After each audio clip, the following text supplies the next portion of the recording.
అంతేనా?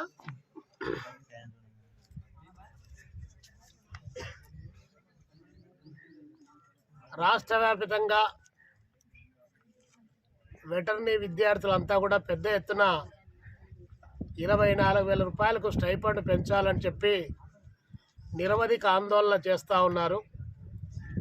Veterinary student చేస్తున్నటువంటి ఆందోళనకు ఆంధ్రప్రదేశ్ రైతు సంఘం రాష్ట్ర సమితి పక్షాన వారికి సంపూర్ణమైనటువంటి మద్దతును సహకారాన్ని ప్రకటిస్తూ ఉన్నాం. 2013వ సంవత్సరంలో ఉమ్మడి రాష్ట్రంలో ఉన్నటువంటి 7,000 రూపాయలు స్టైపెండ్ తప్ప ఇంతవరకు వారికి స్టైపెండ్ పెంచినటువంటి పాపాన పోలేదు. 3 ప్రభుత్వాలు మారాయి, అయినా కూడా వారికి స్టైపెండ్ పెంచాలనే నిర్ణయానికి కూడా రాకపోవడం.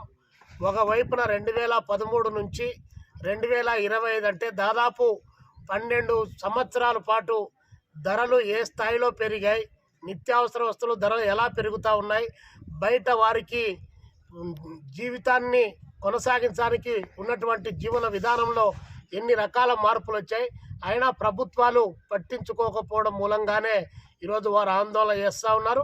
ఇప్పటికైనా రాష్ట్ర ముఖ్యమంత్రి చంద్రబాబు నాయుడు గారు, అదేవిధంగా వ్యవసాయ శాఖ, వెటర్నరీ శాఖలు అన్ని శాఖలు అట్టిపెట్టుకున్నటువంటి అచ్చెన్నాయుడు గారు వారిని చర్చలకు పిలిచారని చెప్పి వారు చెప్పడం జరిగింది. ప్రభుత్వం పాజిటివ్గా ఉంది అని చెప్పి వారు భావిస్తూ ఉన్నారు. కాబట్టి ఆ భావన దెబ్బ తినకముందే రాష్ట్ర ప్రభుత్వం వారికి 24,000 రూపాయలు స్టైపెండ్ను పెంచి వారి జీవితాల్లో వెలుగు నింపాలని చెప్పేసి ఈ సందర్భంగా మేము డిమాండ్ చేస్తూ ఉన్నాం. ప్రభుత్వం ప్రయారిటీ లిస్టులో ఏ రంగం పైన ఎంత ఖర్చు చేయాలి, ఖర్చు చేసినటువంటి డబ్బుల పైన మళ్ళీ తిరిగి రాబడి ఎలా వస్తూ ఉంది అనేటువంటి దాన్ని ఆలోచన చేయమని చెప్పి ప్రభుత్వానికి విజ్ఞప్తి చేస్తున్నాం. రేపు జరిగేటువంటి చర్చల్లో పాజిటివ్గా వారికి నిర్ణయం రాకపోతే భవిష్యత్తులో వెటర్నరీ విద్యార్థులుగా వారు చేసేటువంటి ఆందోళనకు ప్రత్యక్షంగా ఆవులు, మేకలు, గొర్రెలు, ఎనుములు, ఎద్దులు, పశు పక్షాదులన్నీ వారికి మద్దతుగా నిలుస్తాయి. ఆ మేరకు వాటితో సహా ర్యాలీ చేయడానికి కూడా ఆంధ్రప్రదేశ్ రైతు సంఘం వెనకాడదని చెప్పేసి ఈ రాష్ట్ర ప్రభుత్వానికి విజ్ఞప్తి చేస్తూ, వాళ్ళు అడిగింది గొంతెమ్మ కోరికలు కాదు. ఆ వైపున MBBS విద్యార్థులకేమో 24,000 రూపాయలు స్టైపెండ్ పెంచారు. వాళ్లకు 2013 తర్వాత క్రమక్రమంగా గ్రాడ్యువల్గా పెంచుకుంటూ వచ్చారు.